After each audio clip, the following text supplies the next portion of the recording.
नमस्कार, सन्मार्ग लाइव में झारखंड की तमाम बड़ी खबरों के साथ मैं हूं रेखा मिश्रा। बुलेटिन में सबसे पहले बात करेंगे जेवीएम की। आपको बता दें कि रांची के प्रभात तारा मैदान में जेवीएम ने विशाल जनसभा का आयोजन किया। इस दौरान राज्य सरकार पर जेवीएम अध्यक्ष बाबूलाल मरांडी ने जमकर वार किया और कहा कि उनकी पार्टी इतनी सक्षम है कि झारखंड में आगामी विधानसभा चुनाव में 81 सीटों पर चुनाव लड़ सके। इसके साथ ही उन्होंने झारखंड सरकार पर 5 सालों से जनता को ठगने का आरोप भी लगाया। हमने सरकार से पूछा था, जरा बताओ कि 5 वर्षों में आपने कितने उद्योग लगाए। हाथी तो आपने उड़ाए, हाथी को उड़ाने में 9,000 से अधिक 900 करोड़ से अधिक रुपया सरकार ने खर्च किया। इस गरीब राज्य की जनता के पैसों को उन्होंने उड़ा दिया। हमने कहा कि थोड़ा बता दीजिए राज्य की जनता को, 5 साल हो गए, आपने कितने उद्योग लगाए, कितने लोगों को रोजगार दिए, तो उस पर चेक लगा। इसलिए भाई और बहनों, इससे कोई उम्मीद नहीं कर सकता। अरे हमारे इस प्रदेश में देश की संचित भंडार का खनिज 40% है। हमारे पास कोयला है, हमारे पास लोहा है, हमारे पास पानी है। फिर हम उद्योग का जाल यहां क्यों नहीं बिछा सकते थे? लेकिन सरकार को इसकी कहां चिंता। सरकार ये कर सकती। हमने तो कहा है कि आप जनता से जनादेश लेकर के इस बार हमें आना है और आने वाले 2 वर्षों के अंदर में झारखंड के अंदर में जहां एक बार कोयला की खदान है उसी क्षेत्र में पावर प्लांट भी लगा दी जाएगी और 2 वर्षों में झारखंड में बिजली को आत्मनिर्भर और सस्ती बिजली के लोगों को लाना है, तो झारखंड में उद्योग बनते हैं। शरद पवार की राष्ट्रवादी कांग्रेस आगामी झारखंड विधानसभा चुनाव में 81 सीटों पर चुनाव लड़ेगी।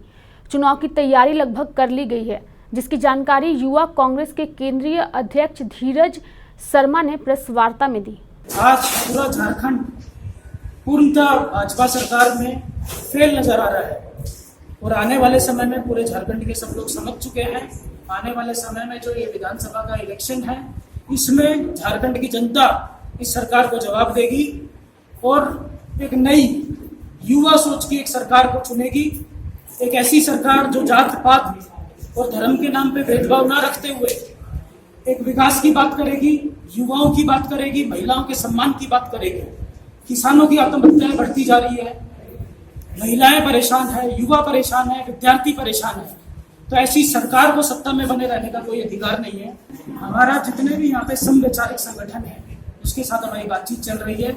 अगर हमें सम्मानजनक सीट अगर दी जाती है तो हम समवैचारिक संगठनों के साथ में इलेक्शन लड़ेंगे, नहीं तो पूरी 80-81 सीट पे हमारी लड़ने की पूरी तैयारी। ज्यादा से ज्यादा लोगों का विश्वास राष्ट्रवादी कांग्रेस पार्टी में और शरद पवार साहब के नेतृत्व में बनता जा रहा है।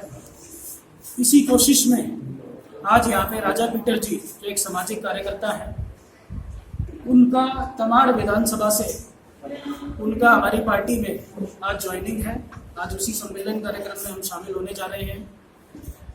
उनके बारे में राजा पीटर जी जो एक सामाजिक एक कार्यकर्ता होने के साथ साथ उन्होंने समाज को, अपने क्षेत्र के लोगों का उन्होंने विकास किया है। आज एक राजनीतिक रंजिश के चलते हुए उनको फंसाया गया है, उनके ऊपर झूठे झूठे मुकदमे दर्ज कराए गए हैं, जिसकी जांच पुलिस के बाद NIA से करवाई गई है। और मुझे लगता है कि जो प्रदेश की सरकार है उस जांच को प्रभावित करने का काम कर रही है। हमारा न्यायालय पे पूरा भरोसा है और हमें लगता है कि आने वाले समय में जल्द से जल्द उनको न्यायालय से उचित उनको न्याय मिलेगा। और हमारी तरफ से, राष्ट्रवादी कांग्रेस पार्टी की तरफ से, हमारे संगठन की तरफ से हम पूर्णतः उनके साथ में खड़े हैं। उनके हक के लिए, उनके समाज के लिए, उनके विधानसभा के लोगों के हक के लिए लड़ने का हम काम करेंगे और पूरी ताकत के साथ में राजा पीटर जी के साथ में हम लोग। आंगनबाड़ी सेविकाओं पर हुए लाठीचार्ज के मामले को लेकर JMM महासचिव सुप्रियो भट्टाचार्य ने मुख्यमंत्री रघुवर दास पर जमकर वार किया और दोषी पुलिस कर्मियों को बर्खास्त करने की मांग की। देखिए, ये अजीब विडंबना है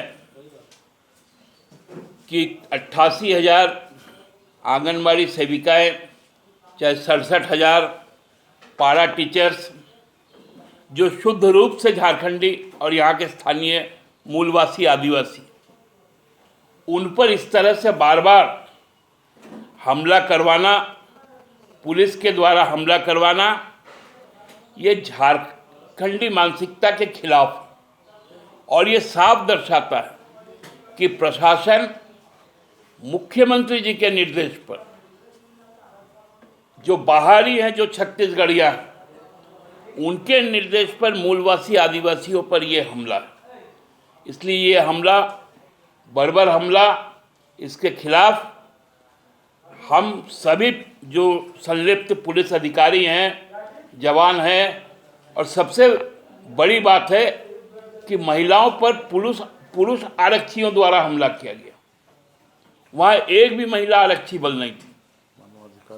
ये तो मिनिमम जो मानवाधिकार है, और ये जो पुलिस एक्ट है, पुलिस मैनुअल है, उसके भी खिलाफ तो हम लोग उनकी बर्खास्तगी की मांग करते हैं और उन पर धारा 307 के तहत आपराधिक मुकदमा दर्ज करने का भी मांग करते हैं। पाकुड़ जिले के हिरनपुर में रिटायर्ड शिक्षक महेंद्र कुमार शाह से 1 लाख रुपए छिनतई करने वाले 2 अपराधियों चंदन एवं कृष्ण राव को लिट्टीपाड़ा के बांसजोड़ी गांव के निकट ग्रामीणों ने खदेड़ कर पकड़ लिया। ग्रामीणों ने दोनों अपराधियों को जमकर पीटा और पुलिस के हवाले कर दिया। धराए दोनों अपराधियों के पास से पुलिस ने लूट किए गए पैसे को भी बरामद किया है। रांची के लोगों के लिए HDFC बैंक ग्राहकों की सुविधा के लिए कई स्कीम्स लेकर आया है। बता दें कि HDFC का 62वां और 63वां ब्रांच अपर बाजार और किशोरगंज में खोला गया, जहां कस्टमर्स के लिए लोन फैसिलिटी और लॉकर फैसिलिटी, डिजिटल फैसिलिटी सारे कुछ HDFC ग्राहकों के लिए लाए जा रहे हैं। कि आज हमारा झारखंड का 62वां और 63वां ब्रांच लॉन्च होने जा रहा है, एक अपर बाज़ार में और एक किशोरगंज ब्रांच में।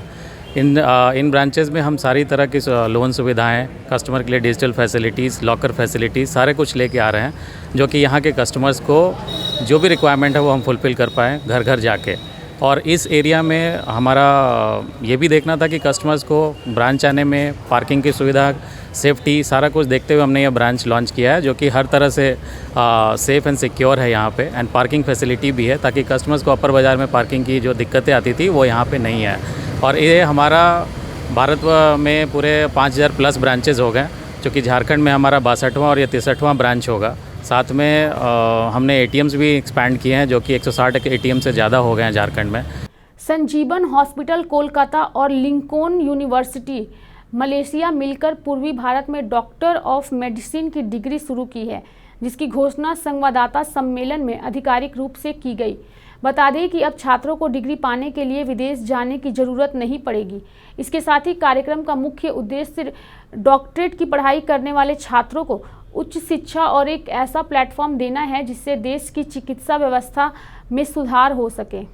संजीवन मेडिकल कॉलेज का एसोसिएशन है लिंकन यूनिवर्सिटी कॉलेज मलेशिया के साथ। सो ये कॉलेज हम बेसिकली ईस्टर्न इंडिया में प्रमोट करना चाहते हैं, बिकॉज ईस्टर्न इंडिया का like last year we had a good number of students from eastern India. So हम चाहते हैं ईस्टर्न इंडिया को हम ये बूस्टिंग दें, और एजुकेशन सिस्टम डेफिनेटली हम डेवलप करना चाहते हैं। मैं खुद ईस्टर्न इंडिया से बिलोंग करती हूँ, my self I am from Jamshedpur.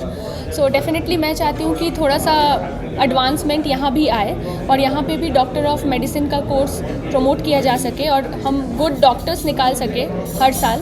So that is why we have come here to promote it, and it's an international degree जो बच्चों को मिलेगी। इंटरनेशनल एक्सपोजर उस लेवल का मिलेगा, एडवांस टेक्नोलॉजी के साथ वो लोग पढ़ेंगे। मे बी उन लोग को हम मलेशिया भी भेजेंगे for different kind of technological advancement to learn.